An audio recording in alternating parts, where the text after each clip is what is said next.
Hi, everyone, and welcome back to the Bravo Docket. So today will be our part 2 on Melissa and Joe Gorga on their legal issues.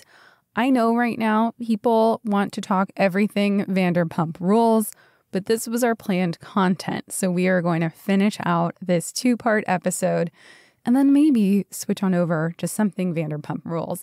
I don't think anyone was expecting any of that drama to occur. Especially not us. I think we were both like dipping back into old topics. So there's a lot going on in the Bravo universe, not just Vanderpump Rules. So on that note, I wanted to note that we are going to be having extra episodes come out to give you guys more content. They aren't going to be long form.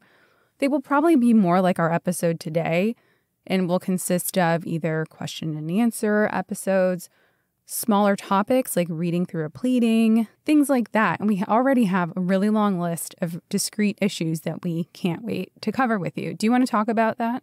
Yeah, I mean, it's just gotten to the point to where the reality TV universe times legal issues is just not going to stop. I feel like every 5 minutes I'm getting an alert or something, or Ceci and I are texting each other saying, "Oh no, did you see this? Oh my God, did you see this? What's happening now?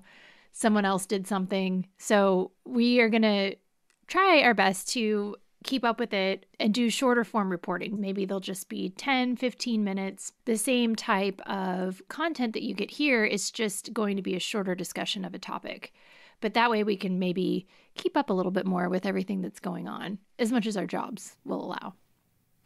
Exactly. All right, so let's dive in. So this one is kind of a continuation on other Melissa and Joe Gorga lawsuits. And then we're covering the questions that you guys sent to us on our Patreon and via Instagram. So you want to kick us off?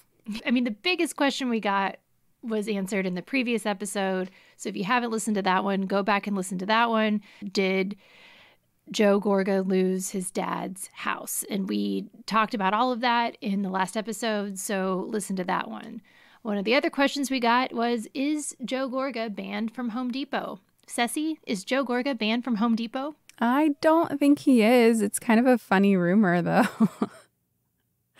One of my friends from college was temporarily banned from Walgreens. I'm not going to get into that, but yeah. So I don't think Joe was banned from Home Depot, but my friend was definitely banned from Walgreens. So. Well, now I want to know why your friend was banned. You don't have to name the friend. What did they do in the Walgreens? Shoplifting. Oh. She stole a pair of scissors. She just had this joy that she got out of shoplifting, and I didn't condone it. I didn't benefit from it, but that was her thing. I feel like a lot of kids go through a phase where they shoplift. I feel like every kid has a story. Yeah, but she was like 23. I don't think it's allowed at that age. Scissors? Yeah. It was just for the thrill. I thought you guys were 12. No, I said a friend from college. Oh, college. Well, you're really smart. You could have gone to college at 12, probably. I didn't hear that. This is a total aside, but I don't believe in kids going to college younger than 18. I apologize if you did, or 17. I just don't. I started like gifted kids that get thrown into it early. My cousin did that. She went to college at 16, and I just don't feel like you have the same life experiences. But well, no, I just had to pay for college myself. So I started going to community college while I was still in high school. I think I started when I was 16 just to get college credits, but I wasn't in college. I was that's fair. Getting college credits because I had to pay for my own college. So I guess this rumor about Joe Gorga getting banned from Home Depot was reported online several years ago. It was reported to the extent that Joe Gorga denied he committed the crime to Radar Online. Quote, "Yeah, I got locked up. I'm going to do 30 years, he joked. I mean, come on, it's ridiculous. I'm in Home Depot 10 times a day. I develop buildings. The managers, owners, everyone knows me. It's bullshit." Apparently, local Home Depot stores in the Franklin Lakes area were unable to confirm to Radar Online that an incident took place. So we don't think that there's any real teeth to that rumor. It's just funny thinking how that even came to be. Like a random employee overheard or something. I don't know. Yeah, who knows? I mean, there were some thieves in our area that would go to places like Home Depot, like big box stores, and just walk out very confidently with huge items, and they got away with it a lot. So it happens, but there's no proof that Joe Gorga was doing that. So the next question somebody wrote was, how do you think they are able to keep it off the show? And while they did not specify anything specifically, we are assuming this means the multitude of lawsuits or legal issues we've discussed. And my answer to that is, if no one brings it up, it isn't a storyline. I know that there's lots of rumors out there that production protects the Gorgas. If no one wants to talk about it, it's not a storyline. Yeah, it's not like they start every season with a storyboard of what they're going to cover. So...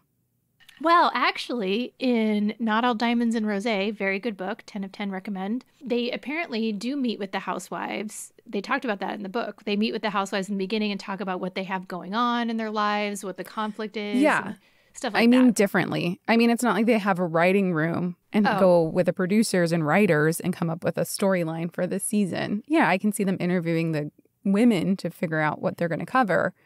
But it's not like it's a produced show, or it is a produced show, but it's not like it's like a written show where they have a storyboard and they're like, okay, today we're going to talk about Joe's lawsuit about this. Unless one of the women brings it up, then they figure out how to integrate it into the season. Yeah. And, you know, going back and watching some of the past episodes of Real Housewives of New Jersey, I mean, you see Teresa saying things about Melissa, but you don't really see her saying that much about Joe. And maybe I'm wrong about that, but I feel like, she definitely has come after Melissa, but most of these lawsuits involve Joe. And then the big lawsuit that we talked about in the last episode in federal court over defamation, that one involved Andy Cohen and Bravo. So I have no doubt that they decided not to discuss that one on the show in connection with production. So the next issue is the lawsuit that was changed in monetary amount from $30,000 to $110,000. So Joe was sued alongside the Morrison Lofts Development LLC by a company called Country Concrete Corporation. It's a lot of C's. Joe was initially sued in November 2022 for around $30,000, but the complaint was amended in December 2022 and the damages were increased to $110,000. The Country Concrete Corporation is suing Joe in regard to his and Melissa Gorga's New Jersey mansion, which they moved into in November 2022. Apparently, after they spent $950,000 on the property, they hired Country Concrete Corporation to work on the property between the months of September 2021 and January 2022. Country Concrete Corporation claims they are owed money to cover the work and materials they put into working on Joe's home. So that is the lawsuit. Not a lot going on there. Just an amended complaint filed in December. We'll keep our eye on it, though. The next question was, how did they afford such a lavish house? Gorga is a home builder. He does flip homes. He's got a lot of experience in that. So, I mean, he knows how to hire the contractors. But I would also say that the current house they're living in is quite a bit less lavish than their previous one, that big Montville mansion. They have income from the Real Houses of New Jersey. They have their house flipping business. I guess Joe does, isn't he doing like stand-up comedy now or something? Yeah, they seem to have a lot of side shows. Yeah. Melissa's Envy. Yes. So that's the next question. People were wondering about the issues with Envy. Now, we covered the big defamation lawsuit with her former business partner in Envy in the last episode.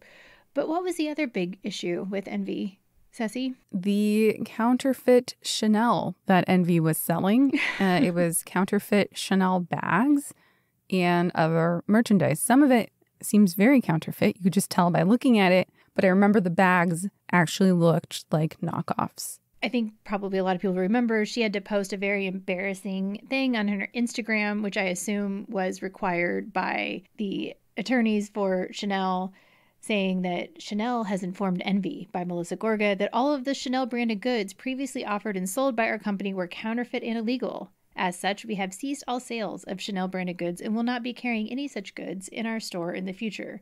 I'm pretty sure everybody buying the Chanel from Melissa Gorga knew it was counterfeit, probably. maybe? Well, I didn't remember this, but when I was researching this, apparently when she posted it, fans were commenting, people who purchased the items and sought refunds. They were like, we didn't know, please refund us our money. And she deleted comments, turned them off. So, yeah. I don't know if they ever got their money back. Yeah, I'd never looked at the Envy website before until we did some research for this episode. And I clicked on it. I put the link in the outline. Have you looked at it? I did. And I think we have different opinions because there's one shirt I really want to buy. I didn't say everything was bad. And in fact, I think I'm probably in the minority on this, but they looked like the clothes that you would get from Target to me. I just can never find any clothes in Target that I like. I think you're going to incite some hate in that one. There is really good Target clothes. No, I would say it's more like Walmart. They're like logo tees. Okay, maybe they Target look like has Walmart some cute clothes. stuff. I'm not saying Target clothes are bad. And I'm not saying there's anything wrong. It's not like I'm too good for Target clothes. All I'm saying is I just can never find anything I personally like. That's all. Yeah, there's one top I like from Envy that I might buy. I have a feeling you could probably find the same one somewhere else much cheaper. Do the reverse image search. Like I'm serious. Sonia by Sonia Morgan? Yeah. Probably. Oh my God, some of these stuff is really cute. Some of these beach cover-ups, I'm feeling it.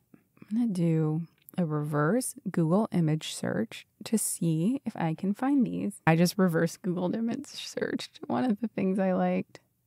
It's kind of all over.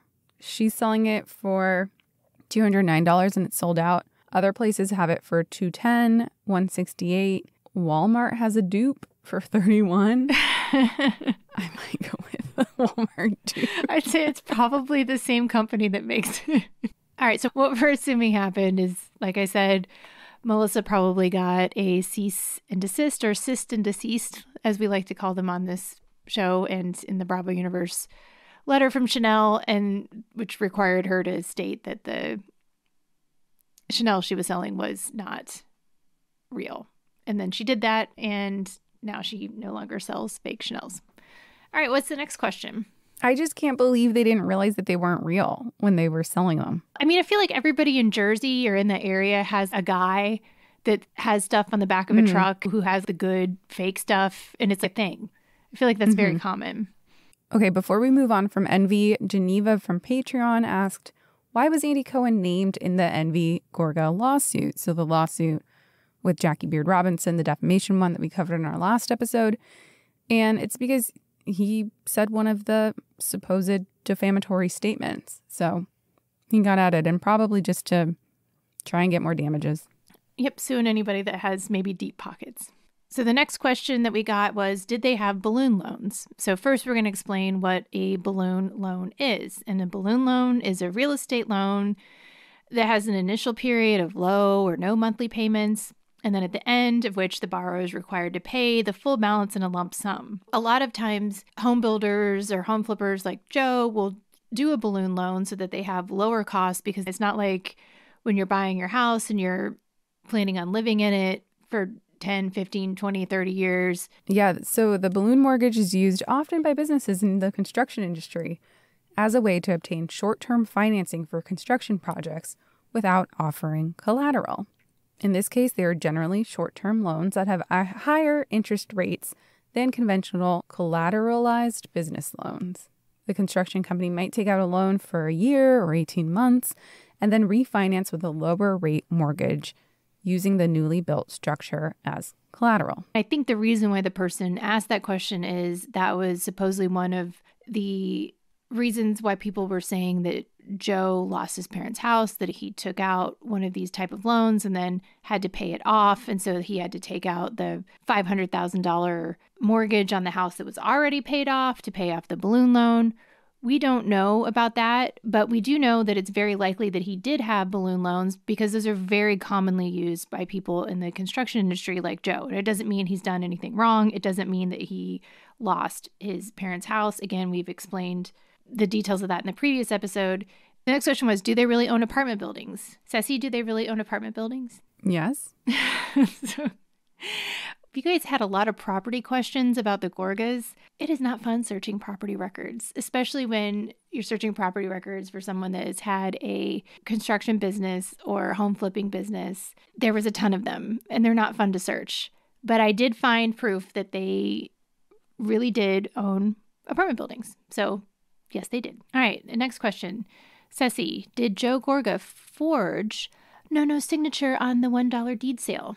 We do not believe so. Do you want to talk about why? There's been a lot of stuff posted online with people saying, oh, when he put his parents' names on it, there was a deed sale for $1. That's a very common thing to do when you're just adding someone's name to a deed. But we don't think so. One of the things that people have been saying is it wasn't signed by a notary. It was signed by Frank Catania. But at the time that was signed, Frank was a practicing New Jersey lawyer in good standing. And in New Jersey, all lawyers are notaries. And I just don't see any evidence that that was forged. And if you want to learn more about why Frank is no longer a lawyer, we have an episode on that. So go check it out. Yeah, one of our earlier episodes, I really liked that episode. It's Jersey versus Girardi, and it talks about what happened with Frank and kind of compares that to some of the things that Tom Girardi did. He took money and then put it back, and no one was technically harmed. But that is such a breach of a client trust account. You're not even allowed to do that.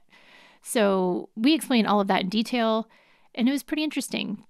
Okay, next question. Is there something shady with Joe's multiple failed businesses? Business is hard. I mean, just look at how many failed businesses there are across the Bravo sphere. Yeah. My response to that was, if they file for bankruptcy, we will find out, because as we have learned from the Giudices, the Chris Lees, from Abby Lee on Dance Moms, if the Gorgas ever file for bankruptcy, that's how we'll find out. We're pretty confident about that. All right, moving on. What about the pizza place, Gorga's Homemade Pasta and Pizza? And honestly, now I'm hungry. I've not eaten dinner yet. Well, yeah, I told you after I saw this I was going to order pizza the other day, and I did. So I'm actually going to text my husband and ask him if we should order pizza, because the mention of any food makes me want that food. And this pizza looks good. But it's called, Gorga's Homemade Pasta and Pizza. Apparently they have great meals. Chicken parm is one of my favorites. It sounds great, or it sounded great. Yeah, the review of their pizza place from NJ.com was actually quite a bit better than I was expecting. I was expecting it to kind of rip them apart. God, I love chicken parmesan. I'll have to make it for you sometime. So NJ.com brought along someone named Pete Genovese, who is, according to this, the Munch Mobile czar. I don't know who that is. And then food dude in chief of the Pizza Patrol for an expert's take on Gorga's Homemade Pasta and Pizza the day after the restaurant's grand opening.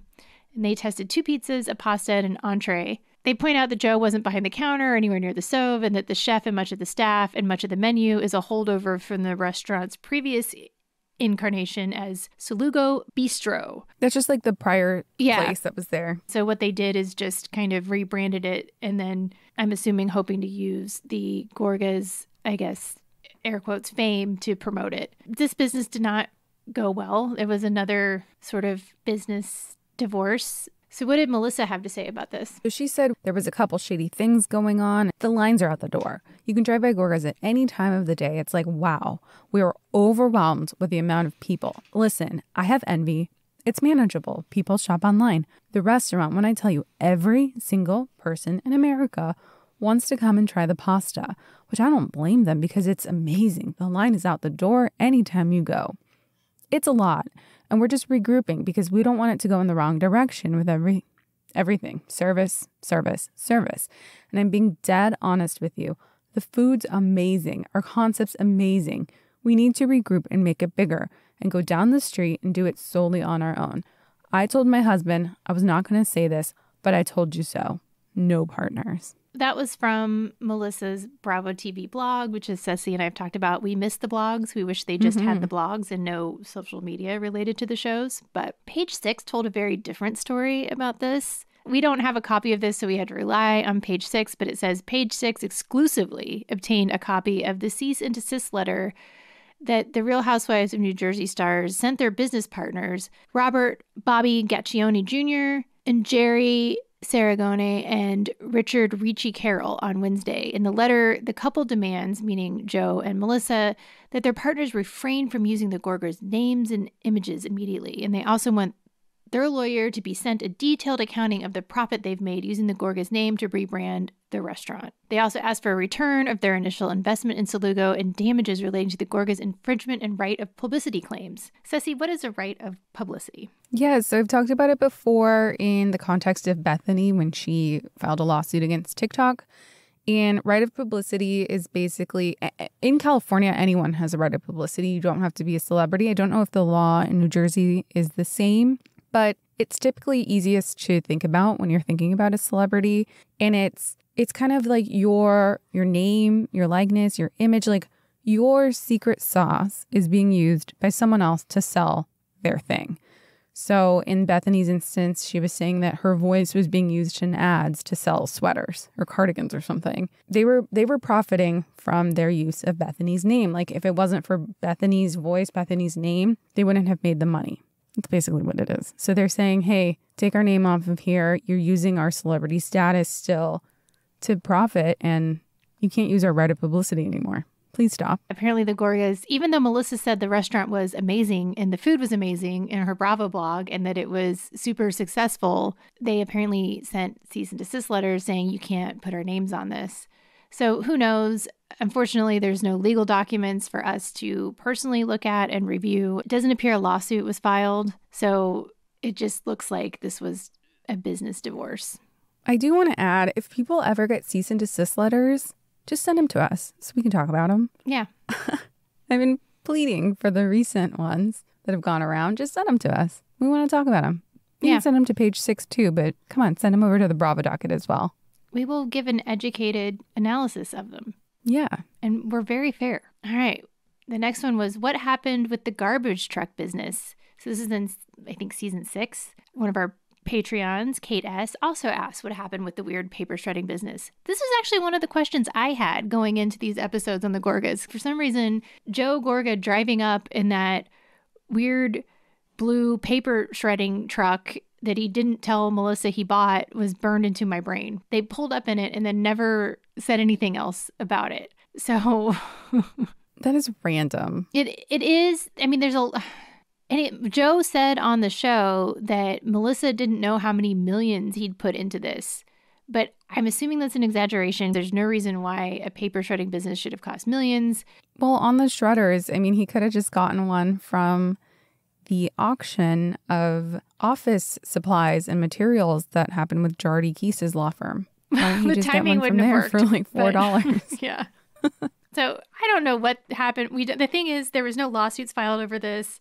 We would love to answer more of your questions about it. This was a question I had. This had been bothering me in the back of my brain, but there was no lawsuits filed over it. We can't find any legal pleadings. I looked up all of Joe's businesses on the New Jersey Secretary of State and didn't see anything that looked like it was related to the paper shredding business. Unfortunately, we can't answer this question any further, but we agree that it's weird. Yeah, this is so weird. It's so weird. I obviously didn't watch this season, so I'm just like learning about this for the first time, and I'm shocked. Like, what? So I should have had you watch this. Joe drives up in this paper shredding truck, and he's all proud of himself.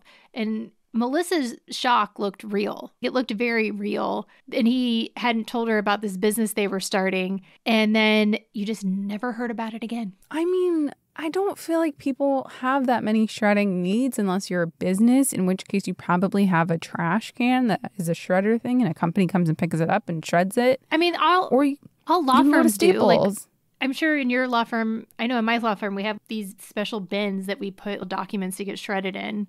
Yes. But yeah. Or you go to Staples, like if you're a normal person. Right. I don't know. I guess people are shredding a lot of things in New Jersey. Clearly. And then, all right, next question. Are these normal lawsuits for a developer? In the last episode, we talked about how there were so many kind of smallish lawsuits over construction type projects. We didn't include them all because it would have honestly been kind of boring. But the answer is yes, pretty much yes. Yes and no. I mean, if you work in the construction industry long enough, if you're any type of contractor, Eventually, you're going to have to file a lawsuit to get paid, or someone's going to sue you for not paying them. And a lot of times that happens with disagreements over, it's like, well, I'm not paying you because you didn't do the work or fix it the way I wanted to. These are not abnormal lawsuits for a developer. And anybody that does construction law or defense knows, for example, if you sue the contractor that built your house for defects, they're going to plea in all of the subcontractors. So the stucco person, the plumbing guy, the electrical person, everybody's going to get sued as part of it and point fingers at each other a lot of the time. So I wouldn't say it's super abnormal. What is the next question? What about the spat Joe Gorga had with the renter he evicted? Oh, yeah, that YouTube video was unpleasant. Did you watch it? No. It's unpleasant. Oh, wait, no, I did watch this. Yeah, I remember this. Yeah. Oh, it was only 8 months ago. Why did it feel like years ago? Because so much has happened in the Bravo universe legally. I know. In that time. So what happened with that was Joe had him evicted. Unfortunately, we only have Joe's statement on it. And according to Joe Gorga, he said, what happened was I knew this guy and he had no credit. He had no money and I allowed him in. I gave him the chance, gave him the opportunity. He paid me for 3 months and then stopped paying me, avoiding me. So, I mean, if you own rental properties, that's a thing that happens sometimes. But we don't know the other guy's side of the story. But he did end up getting the renter evicted. So Greer from our Patreon asked, didn't Joe get caught using other companies' remodels as his own to advertise his business on social? Did anything come of that? Ceci, what happened with that? Well, yeah, he did get caught using other companies' remodels as his own on his Instagram. And I don't think anything came of it in terms of like any legal documents that we could find. But he did get publicly called out by 2 different people for using images without permission. So it was the photographer who took the images and then the person who actually did the remodel. Both came out against Joe for using images of kitchens that he said he remodeled. Why would you and even I don't do think that? He explicitly. Like, why would you even do that? You're on a Well, reality here's the TV thing. show. I don't think he explicitly said that this is a remodel that we did. I think what he said was like, I think he put it on his Instagram to show the type of look that he goes for in his remodels maybe. But even so, you can't just steal someone else's image and use it as your own. And like I think it was the photographer said, just credit me. Credit me in the comments, which really crediting someone in a caption doesn't mean you're in the clear legally. I just want to note that. But this photographer was like, just credit me and it'll be okay. But Joe didn't. But yeah, I don't know why he would do that. It just seems like you're just asking for it. And then I guess Joe actually claimed that he was part of the remodel of the kitchen. And the designer, it's the president of Design Depot, said no, he had absolutely no involvement in this renovation. So I don't know what he's talking about. And Gorga ended up blaming it on interns. Said these interns are posting these images without my permission. That also doesn't hold up. That's not a defense in court. Yeah. So what you doing, man? I'm just also really tired of people, reality star people, or even famous people blaming things on their staff. As an attorney, we would never blame anything on our paralegal or our secretaries. You protect your support staff. And also, it's on you. You were the one responsible for making sure things are correct and accurate. That's on your shoulders. That's why you're the one in front of the court. Even if one of my support staff did accidentally screw something up, it's still my responsibility to check it and make sure it's correct. Yeah, it's your employee, their actions, and it's your account. It's your account. The next question was, does Joe Gorga actually have a job? Well, he is a house flipper contractor. There's plenty of evidence that he actually does do those things. I mean, he's buying homes, he's selling them. They own properties that they get rent from. There's plenty of evidence in the public records that he does actually build and sell homes. Just don't look at his Instagram for that evidence. Yeah, just don't. I mean, the next question was, what is the name of Joe's company? There's not an easy, quick answer to that. So, Ceci, do you want to talk about what is a company? I mean, that sounds like a really basic question, but it is a legal entity. If you have an LLC or if you have a corporation, what do you do to file that? You file on the Secretary of State website. You pay a fee. You file some documents. your registered agent, you file your location, you file a name, who the members are. That's really it. Yeah. And then you get an EIN, and that's just easy. You get it immediately. You just go on the IRS site and request an EIN for your company so that you can 1099 people or file taxes for it.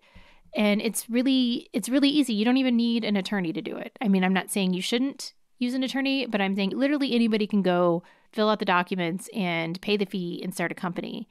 Every state has a Secretary of State website, and that's part of what the Secretary of State does. And you can go on there and you can search either for business names or for registered agents or for principal managers or owners. And different states will give you different stuff. But if you're ever curious about if someone owns a business or what businesses they own, you can just go to your state's Secretary of State website and do some searches and pull that up. Joe has a lot. I searched under principal name on the New Jersey Secretary of State, and there's a lot. And that's pretty common. So you'll start an LLC for whatever home you're developing because then all the costs go into there. There's tax reasons for doing that. Literally, LLC means limited liability company. So that way the business gets sued and you don't get sued personally. So it does protect you. 10 Courtyard Street LLC. There's a bunch of these. There's Claremont 231 LLC. Then there's one that just says Gorga Enterprises, Inc. I don't know what that is. The documents don't say. Grow with Gorga, LLC. I have no idea what that is. I don't want to know. Joe's a principal on all of these, and there's a lot. I mean, I'm only naming a couple. One thing I want to mention on the EIN discussion, was it Mia on the Potomac reunion, the third part? Where she was telling Jacqueline, her friend, like, G was your mentor. He encouraged you to get an EIN. Yeah. Mia, where was she going with that? I don't know. But it's also, you don't need anyone's help to get it. You just go to the IRS website and fill out a form and you get it immediately. That doesn't mean anything. No, it doesn't. It's like... I was going to text you when I saw it, but I'm glad we're talking about it now. I was like, what? Yeah, I totally agree with Ben and Ronnie on Watch What Crappens about Mia. She's not even fun to watch because she just lies about everything and gives nonsense answers. There's no substance there. But she doesn't understand what she says. Not great. All right, this last question. Janelle from Patreon. Did Joe's spray-on hair ever come out of Richie's sweater after that big fight? I'm going to guess no. I have a feeling no. It probably is still in there. Yeah, that stuff sticks on. We know you were kidding, Janelle, but we really like the question. So that's what Joe should have done. He should have come up with his own. Can't you just see him on a late night infomercial selling his own spray on hair? Yeah, maybe that's what Grow with Gorga is. That's probably the best thing that could be. Yeah, so that brings us to the end of our Gorga coverage. Until they get sued again for something else. Until something else happens. And thank you guys for asking all the questions. And it was actually really fun to just kind of go through these questions and not be so serious. Check out our Instagram. We have a website, bravodocket.com. If you have questions or corrections to an episode, you can send them to thebravodocket@gmail.com. We've got our Amazon finds linked on our website now, so they're easier to find. And join us on our Patreon. We have a lot of fun with our Supreme Court members. And thanks for listening. Thanks, legal team. Yep. Thanks. Bye.